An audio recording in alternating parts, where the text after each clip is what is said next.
Alléluia. Bonsoir à tous. Gloire à Dieu. Amen. Merci Seigneur. Oh, Alléluia. Le Seigneur est bon, hein, d'être dans sa présence. Amen. Le Seigneur libère les cœurs. Un jour dans ses parvis vaut mieux que 1000 ailleurs. Amen. Gloire à Dieu. Alors j'ai envie de partager aujourd'hui un texte dans l'Exode, au chapitre 14, à partir du verset 1er. Alléluia. L'Éternel parla à Moïse et dit: Parle aux Israélites qu'ils se détournent et qu'ils campent devant Pi-Hahiroth, entre Migdol et la mer, vis-à-vis de Baal-Tséphon. C'est en face de ce lieu que vous camperez, près de la mer. Le Pharaon dira des Israélites: Ils sont égarés dans le pays. Le désert s'est refermé sur eux. J'endurcirai le cœur de Pharaon, et il les poursuivra. Mais je serai glorifié par le moyen du Pharaon et de toute son armée. Et les Égyptiens reconnaîtront que je suis l'Éternel. C'est ce qu'ils firent. On annonça au roi d'Égypte que le peuple avait pris la fuite. Alors les sentiments du Pharaon et celui de ses serviteurs à l'égard du peuple furent changés. Ils dirent: Qu'avons-nous fait en laissant partir Israël, dont nous n'aurons plus les services? Le Pharaon attela son char et prit son peuple avec lui. Il prit 600 chars d'élite et tous les chars de l'Égypte. Sur tous, il y avait des équipages de 3 hommes. L'Éternel endurcit le cœur de Pharaon, roi d'Égypte, et le Pharaon poursuivit les Israélites. Les Israélites étaient sortis librement. Les Égyptiens les poursuivirent, et tous les chevaux, les chars du Pharaon, ses cavaliers et son armée les atteignirent alors qu'ils campaient près de la mer, vers Pi-Hahiroth, vis-à-vis de Baal-Tséphon. Amen. Je vais m'arrêter là pour le moment. Juste pour faire un petit résumé, on a le peuple d'Israël, le peuple de Dieu qui vient de sortir de sa captivité. Par la puissance de Dieu, par les miracles de Dieu, à travers les 10 plaies, on ne va pas tous les citer, mais voilà, Dieu avait agi puissamment envers son peuple et à travers Moïse en disant au Pharaon voilà, de libérer le peuple de Dieu. Et Dieu va faire à travers Moïse des prodiges et des miracles qui font qu'à un moment donné, Pharaon va lâcher et va laisser partir le peuple. Et donc le peuple commence à sortir et commence à marcher dans le désert. Et là, ils sortent librement. Ils sortent libres parce que Pharaon a lâché. Et on vient dire à Pharaon: c'est bon, le peuple est sorti. Et là, Pharaon, il commence à dire: mince, finalement le peuple que je viens de libérer là, il est en train de partir et on va plus pouvoir les utiliser comme on le faisait avant. Et alors le roi d'Égypte, Pharaon, va commencer à poursuivre Israël. Et il dit qu'il va les atteindre. Et une des choses qui m'a parlé dans ce passage-là, c'est que Dieu a conduit ce peuple exactement à cet endroit-là et savait exactement ce qui allait se passer. Dieu est Dieu, mais non seulement il savait, mais il l'a révélé en partie à Moïse. Dans les premiers versets, il dit, l'Éternel parla à Moïse et il dit donc, dis aux Israélites, etc., qu'ils se détournent et qu'ils campent ici et là. Il dit, c'est dans ce lieu que vous camperez près de la mer. Dieu est en train de conduire le peuple d'Israël à l'endroit où il devait être. Exactement. Et le peuple d'Israël a suivi. Parce que il est dit que Dieu avait quelque chose de particulier et voulait glorifier son nom. Verset 10, il dit: le Pharaon approchait. Les Israélites levèrent les yeux et voici que les Égyptiens s'étaient mis en marche derrière eux. Les Israélites furent remplis de crainte et crièrent à l'Éternel. Ils dirent à Moïse: est-ce parce qu'il n'y avait point de tombe en Égypte que tu nous as emmenés pour mourir au désert? Que nous as-tu fait en nous faisant sortir d'Égypte? N'est-ce pas là que nous te disions en Égypte: laisse-nous servir les Égyptiens, car mieux vaut pour nous servir les Égyptiens que de mourir au désert? On va revenir un petit peu sur sur la réaction des Hébreux, mais le plan de Dieu était déjà en marche. Et le Pharaon approchait. On voit que les Israélites sont libres. Pharaon a lâché. Les Israélites sont sortis. Ils sont en train de marcher dans le plan de Dieu. Ils sont dans l'endroit où Dieu veut qu'ils sont. Et là, ils sont en train de camper. Ils sont en train de faire leurs affaires. Ils sont certainement contents et heureux d'être sortis du pays d'Égypte, d'être libres maintenant, même s'ils sont dans le désert. Et là, ils lèvent les yeux et ils voient de nouveau celui qui les tenait captifs. Et là, ils commencent à avoir la crainte. Parce que non seulement ils n'ont pas vu un ou deux soldats, mais ils ont vu l'armée entière. Ils ont vu l'armée entière de Pharaon. Il dit 600 chars d'élite avec 3 hommes par char, plus les autres chars. Donc il y avait des milliers de soldats. C'était un combat qui était impossible à mener pour eux. Pourtant, il est dit que les Israélites étaient sortis en armes. Ça veut dire qu'ils avaient suffisamment ils n'étaient pas sans rien. Ils pouvaient humainement se défendre. Mais ils ont vite compris que c'était peine perdue. Il dit Pharaon approchait. Et combien de fois nous avons dans notre vie, nous sommes sortis aussi de notre Égypte, de ce qui nous tenait captifs. Nous avons pris des victoires. Nous avons le péché a lâché notre vie par la grâce du Seigneur, par le sang de Jésus. Nous avons été libérés par le Seigneur. Nous avons pris des victoires. Nous sommes avec le Seigneur. Nous sommes en train de marcher. Nous sommes dans l'obéissance au Seigneur. Nous sommes dans la direction. Nous sommes dans la fidélité à Dieu, mais aussi à nos leaders. Tout roule. Et les choses qu'on croyait déjà vaincues, qu'on croyait derrière nous, qu'on croyait déjà passées, on lève les yeux et on se rend compte qu'elles sont encore en train de vouloir nous rattraper. On s'est dit, mais mince, mais pourtant j'avais vaincu ça. J'étais libre de ça. Pourquoi c'est encore là? Pourquoi ça revient? Mais tu es aujourd'hui dans le lieu dans lequel Dieu veut que tu sois. C'est ça qui est important. Aujourd'hui, Dieu a un plan pour toi. On peut se retrouver, on peut se dire, aujourd'hui, comme j'ai dit, j'avais telle chose, et aujourd'hui, elle toque de nouveau à ma porte. Tant de batailles que j'ai eues et que j'ai pris la victoire, mais aujourd'hui, c'est encore là. Mais le Seigneur a un plan pour ta vie. Le Seigneur n'est pas là pour t'abandonner. Le Seigneur a déjà prévu, parce que tu es dans le lieu. Et je veux juste ouvrir une petite parenthèse. Si là, je te parle de quelque chose où il y a eu peut-être à un moment donné une désobéissance consciente de notre vie, peut-être un de nos leaders a dit de prendre une direction, de faire telle chose, et on n'a pas fait ces choses-là. Et on se retrouve parfois dans des situations compliquées par notre faute et notre désobéissance. Le Seigneur a quand même des chemins. Le Seigneur a quand même la miséricorde. Le Seigneur a quand même des choses. Amen. Le problème quand on est dans une désobéissance consciente, c'est que on ne sait pas d'où vient le combat parfois. Est-ce que le combat vient parce qu'on a désobéi? Ou est-ce que le combat, vous voyez ce que je veux dire? Et on est dans une espèce de doute. Mais quand on est dans la soumission, on sait qu'on a marché avec le Seigneur, on peut dire, Seigneur, j'ai pas désobéi. J'ai pas désobéi. Et là, ça nous permet d'avoir une assurance aussi devant Dieu. Et on sait que Dieu va agir. On a moins de crainte, vous voyez? Mais les Israélites, ils venaient de sortir, ils ne connaissaient pas, ils avaient vu les choses de Dieu, mais ils n'avaient pas encore la connaissance de Dieu. Alors il dit qu'ils furent remplis de crainte et ils crièrent à l'Éternel. Ils ont eu le bon réflexe, ils ont crié à Dieu.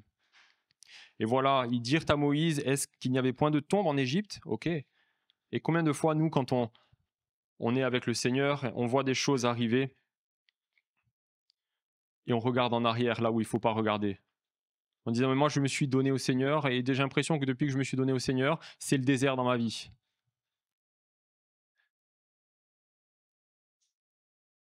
Ils préféraient retourner en Égypte en esclaves plutôt que de mourir. C'est ce qu'ils avaient. Ils pensaient que ça y est, c'était fini pour eux.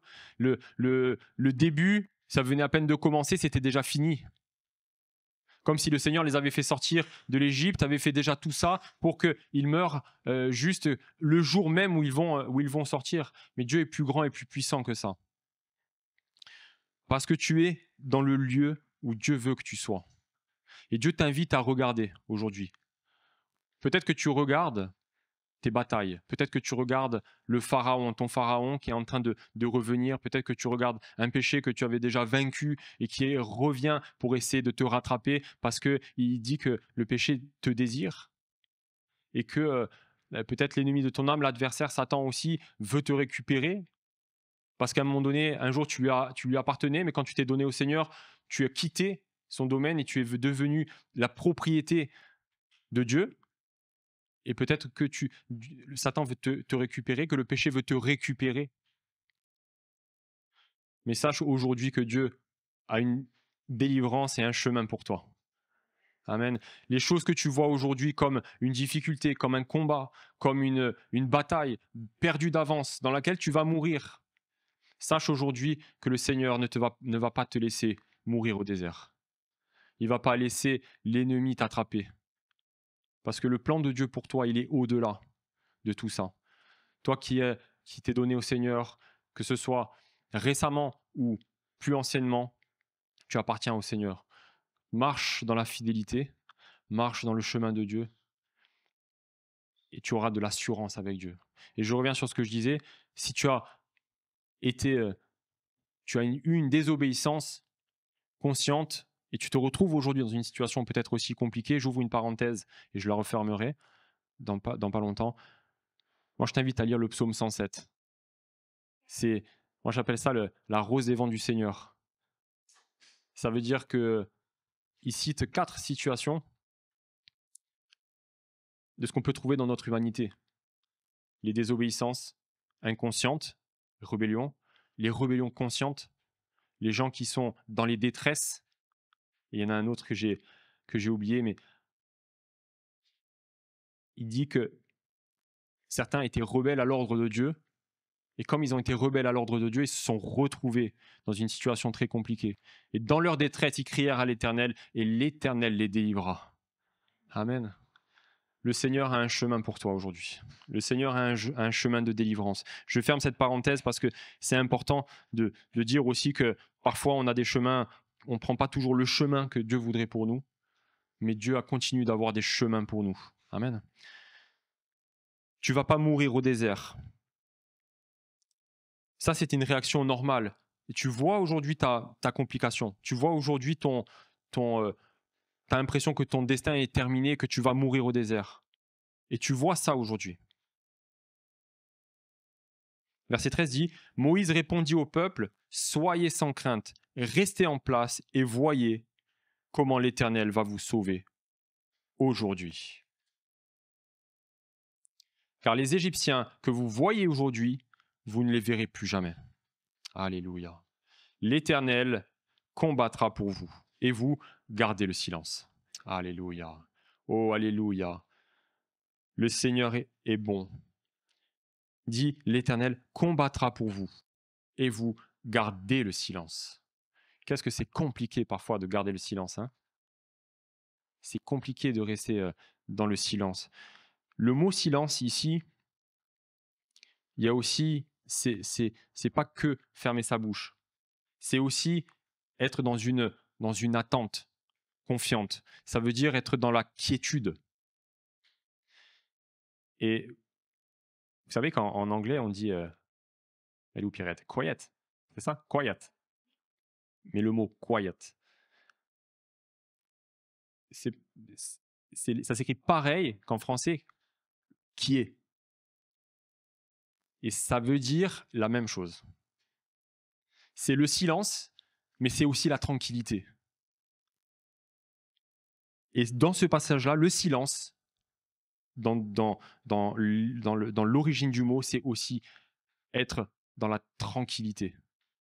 C'est aussi, ça va plus loin, c'est aussi des mots qui n'ont rien à voir comme labourer ou travailler. Ça veut dire que tu n'es pas en train de te concentrer sur le pharaon qui est en train d'arriver. Tu es en train de te concentrer sur l'œuvre du Seigneur. Tranquillement. Tu continues à marcher avec le Seigneur. Tu continues à être dans le silence. Parce que tu n'as pas besoin, parce que le Seigneur est là pour te délivrer. Le Seigneur a une situation, a une solution à cette situation. Parce que tu es aussi dans le lieu que Dieu veut. Et Dieu ne t'a pas mis là au hasard.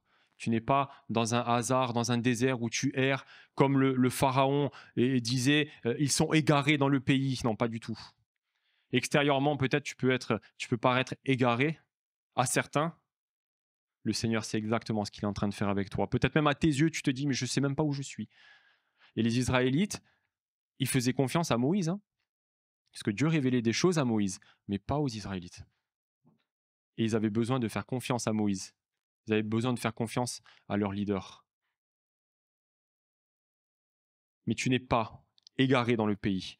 Alors, reste tranquille, sois sans crainte, reste en place et vois comment l'Éternel va te sauver. Tu vois le Pharaon, tu vois l'armée d'Égypte, tu vas voir aussi des choses que Dieu va faire dans ta vie. Humainement parlant, c'était terminé. Il n'y avait pas de solution. Il n'y a pas de solution humainement parlant parce qu'ils sont bloqués. Ils sont dans un campement où il y a la mer d'un côté et les Égyptiens de l'autre. Il n'y a pas de solution. C'est bloqué. C'est bloqué. L'Éternel dit à Moïse, « Pourquoi cries-tu vers moi ? Parle aux Israélites et qu'ils se mettent en marche. »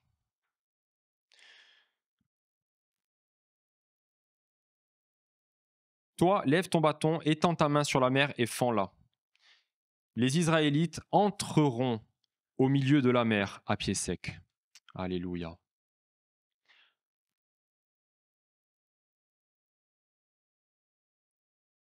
Parle aux Israélites et qu'ils se mettent en marche. Les Israélites étaient dans le campement. Il dit c'était le moment maintenant de partir et de rentrer dans la solution que le Seigneur avait. C'était le moment de rentrer. Moïse fend la mer. Est-ce qu'il y a quelque chose d'impossible pour Dieu ? Ce qui nous paraît impossible, ce qui est même impossible pour nous, est possible à Dieu. Il n'y a pas d'obstacle pour le Seigneur.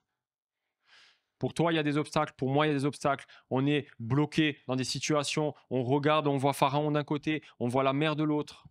Et on n'arrive pas à sortir. On ne sait pas quoi faire. Reste tranquille parce que le Seigneur est en train de fendre la mer pour toi. Le Seigneur est en train de fendre la mer pour toi. Amen. Le Seigneur est en train d'ouvrir un chemin. Et toi, rentre dans le chemin que le Seigneur a pour toi. Rentre dans le miracle qu'il a pour toi. Le Seigneur est en train d'écarter la difficulté, est en train de montrer sa gloire. Quant à moi, je vais endurcir le cœur des Égyptiens pour qu'ils y entrent derrière eux. Je serai glorifié par le moyen du Pharaon et de toute son armée, de ses chars et de ses cavaliers. Et les Égyptiens reconnaîtront que je suis l'Éternel quand j'aurai été glorifié par le moyen du Pharaon et de ses chars et de ses cavaliers. Amen. Je vais aller au verset 21. Il dit, alors Moïse étendit sa main sur la mer. L'Éternel refoula la mer toute la nuit par un puissant vent d'est. Et il mit la mer à sec, et les eaux se fendirent. Les Israélites entrèrent au milieu de la mer à pied sec, et les eaux furent pour eux une muraille à leur droite et à leur gauche. Les Égyptiens les poursuivirent, et tous les chevaux du Pharaon, ses chars et ses cavaliers entrèrent après eux au milieu de la mer. Pendant la veille du matin, l'Éternel regarda de la colonne de feu et de la nuée le camp des Égyptiens et mit en désordre le camp des Égyptiens. Il écarta les roues de leurs chars et en alourdit la marche. Les Égyptiens dirent alors « Fuyons devant Israël, car l'Éternel combat pour eux contre les Égyptiens. » Alléluia. Vous savez ce qu'ils ont fait, les Israélites ? Ils n'ont rien fait. Ils n'ont absolument rien fait. Ils ont simplement marché. Ils se sont simplement levés, ils ont simplement marché. Parce que le Seigneur était déjà au contrôle. Le Seigneur était en train de combattre pour eux. Le Seigneur était en train de délivrer. Le Seigneur était en train d'exploser tout. Avec un simple regard, il a mis la confusion. Rien n'est impossible à Dieu.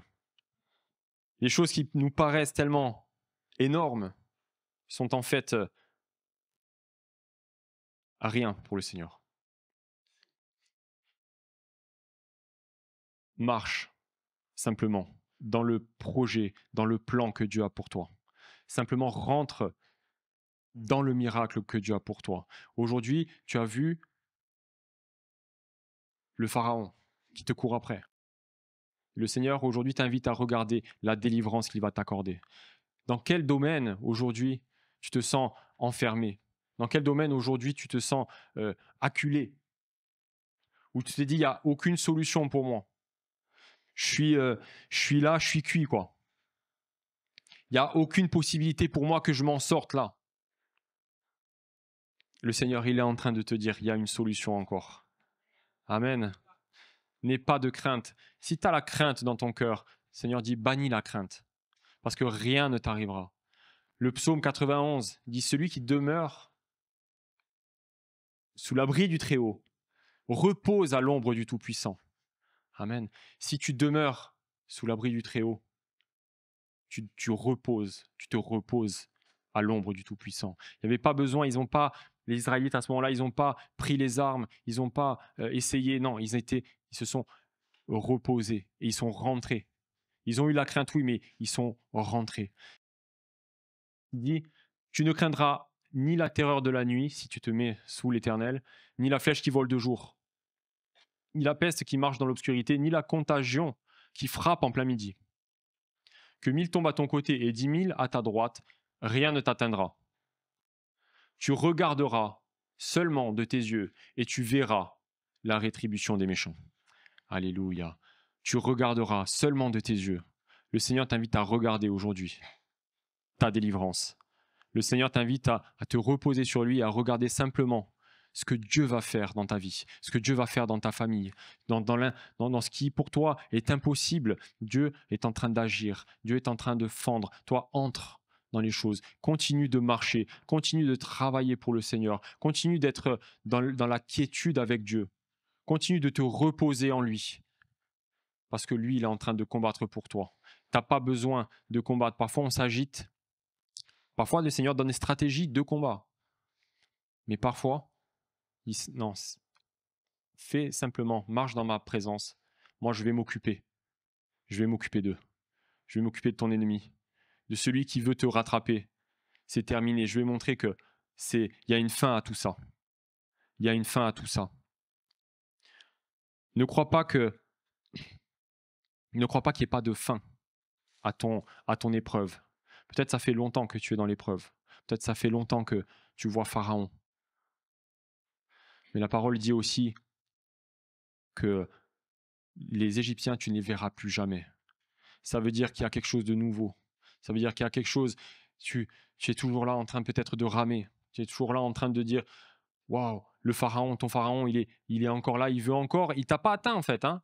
Si tu remarques bien dans le texte, Dieu a mis une barrière entre les Égyptiens et le peuple, entre les deux camps, pour ne pas qu'il y ait de contact. Parce que Dieu était déjà en train d'agir. Et peut-être que tu es dans cette situation-là, ça fait longtemps. Mais sache qu'il y a une fin. Dis, tu ne les verras plus jamais. Si c'est pour toi cette parole, prends-la vraiment pour toi. Prends-la pour toi et garde-la pour toi. Dis-toi qu'il y a quelque chose de nouveau qui est en train de se passer. Il y a quelque chose de nouveau. Dis, les Israélites entrèrent au milieu de la mer, ok. Les Égyptiens les poursuivirent et tous les chevaux du Pharaon, ses chars et ses cavaliers entrèrent après eux, au milieu de la mer. Pendant la veille du matin, l'Éternel regarda la colonne de feu. Ok, j'ai déjà dit. L'Éternel dit à Moïse, étends ta main sur la mer et les eaux reviendront sur les Égyptiens, sur leurs chars et sur leurs cavaliers. Moïse étendit sa main sur la mer. À l'approche du matin, la mer revint à son niveau habituel. Les Égyptiens s'enfuirent à son approche, mais l'Éternel précipita les Égyptiens au milieu de la mer. Toi, tu rentres dans le miracle de Dieu. Tu es en train de marcher à pied sec. Tu es en train de traverser la mer. Tu es en train de marcher dans ton miracle. Mais il n'y a que toi qui peux marcher dans ton miracle. L'ennemi, lui, va essayer de rentrer, de te poursuivre, mais lui, il va être KO. Et tu vas vivre quelque chose de nouveau. Parce que le Seigneur a derrière ça, oui, peut-être tu vas être encore dans le désert, mais le Seigneur a quelque chose pour toi et il ne t'abandonne pas. Les eaux revinrent et couvrirent les chars, les cavaliers. Ok. Et toute l'armée du Pharaon qui était entrée dans la mer, derrière les Israélites, il n'en resta pas un seul. Mais les Israélites marchèrent à pied sec au milieu de la mer, et les eaux étaient pour eux une muraille à leur gauche et à leur droite. En ce jour-là, l'Éternel sauva Israël de la main des Égyptiens.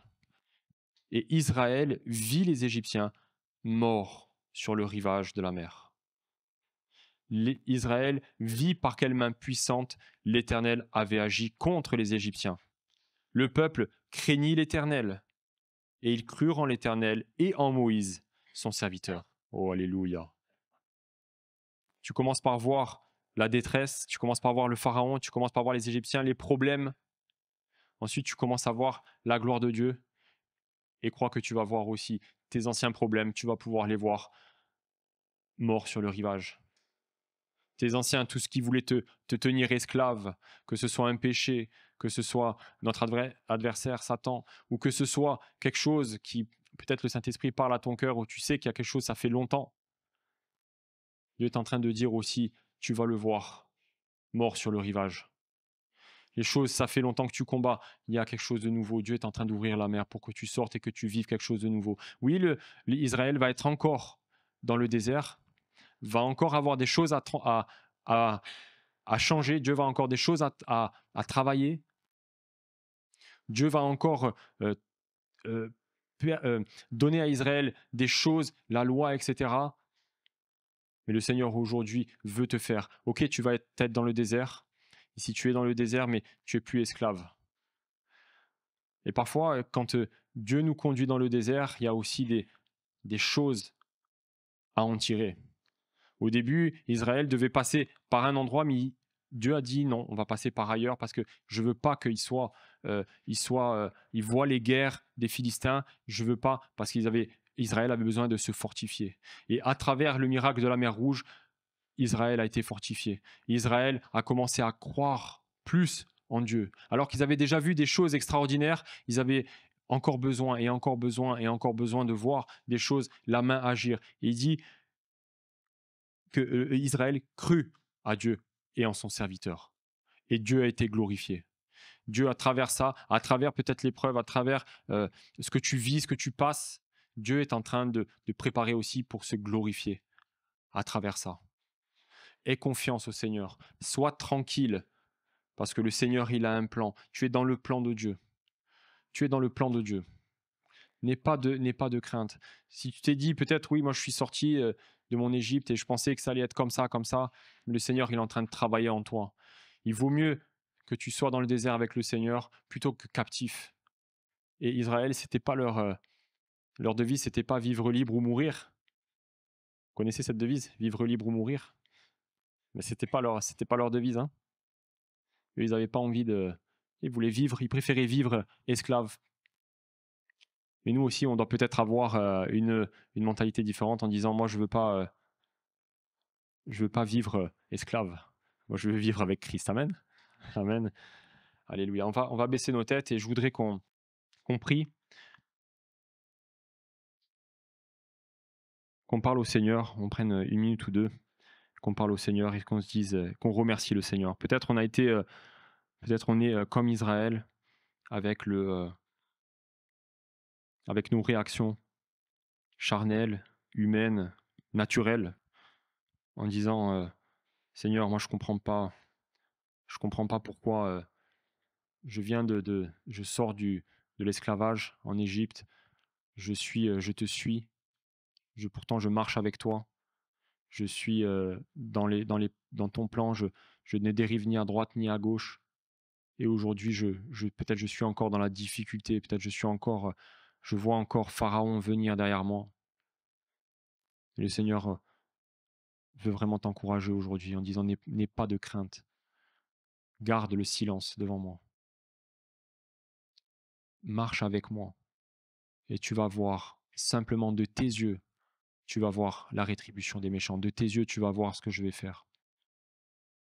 Et Seigneur, oui, on veut, Seigneur, ne pas avoir les réactions d'Israël en cette date-là, Seigneur, mais on veut, Seigneur, avoir ton cœur, on va avoir tes réactions. On veut, Seigneur, être dans le chemin, on veut être dans le plan et on veut rentrer, Seigneur, dans, dans les plans que tu as pour nous, Seigneur. On veut vraiment, Seigneur, être avec toi et te faire confiance, Seigneur. Et s'il y a déjà, Seigneur, du manque de confiance en nous, Seigneur, je prie, Seigneur, pour que tu interviennes, Seigneur, et qu'on puisse vraiment, Seigneur, être dans cette quiétude, Seigneur, qu'on puisse garder notre bouche fermée, Seigneur, et qu'on puisse continuer de marcher avec toi, de travailler avec toi, continuer d'être soumis à toi, Seigneur, aux leaders aussi, et Seigneur, parce que toi, tu agis, Seigneur. Pendant que nous travaillons, Seigneur, toi, tu travailles aussi, et on veut rester dans la paix, Seigneur. On veut rester dans cette paix. On veut marcher, Seigneur, dans le miracle. On veut rentrer, Seigneur, dans les choses que tu as pour nous. On veut rentrer dans ce miracle, Seigneur, et on veut voir, Seigneur, le pharaon, Seigneur, de notre vie, mort sur le rivage, Seigneur. On veut, Seigneur, voir, et on veut être dans la nouveauté de vie. Et Seigneur, Père, pour, pour chacun d'entre nous, Seigneur, je te demande ta bénédiction. Je prie, Seigneur, pour que tu bénisses chacun, Seigneur. Qu'on puisse être vraiment, Seigneur, dans cette quiétude, qu'on puisse rentrer avec toi et qu'on puisse être dans cette bénédiction, Seigneur, que tu as pour nous et qu'on puisse être béni, Seigneur, qu'on puisse marcher, même si c'est dans le désert.